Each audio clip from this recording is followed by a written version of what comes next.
வணக்கம், welcome to my channel to C Usha. இன்னைக்கு நம்ம பார்க்க போறது மூட்டு வலியை குணமாக்கக்கூடிய நச்சுக்கொட்டை கீரையை வச்சு ஒரு துவையல் எப்படி செய்யுதுன்னு பார்த்தலாமா? அதுக்கு முன்னாடி சப்ஸ்கிரைப் பண்ணலாம் பண்ணிட்டு பக்கத்துல இருக்க பெல் ஐகானையும் அழுத்திடுங்க.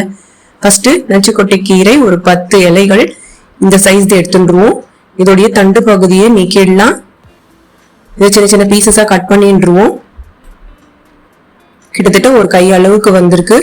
இப்போ அடுப்புல கடாய் வச்சுட்டு 1 டேபிள் ஸ்பூன் அளவுக்கு எண்ணெயை விட்டுப்போம். 1 ஸ்பூன் உளுத்தம் பருப்பு, 1 ஸ்பூன் கடலை பருப்பு, 1 ஸ்பூன் வேர்க்கடலை, 1/2 ஸ்பூன் சீரகம், 1 ஸ்பூன் கருப்பு எள்ளு, 1/4 ஸ்பூனுக்கு பெருங்காய பொடியை சேர்த்துண்டு கொஞ்சோண்டு புளியை சேர்த்துண்டு எல்லாத்தையும் வறுத்துண்டுவோம்.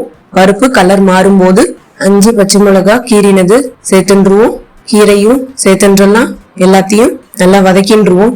நச்சுக்கொட்டை கீரையை பொறுத்த வரைக்கும் உடல்ல இருக்கிற நச்சுக்களை நீக்கிறதுனாலதான் இதுக்கு இந்த பேரு.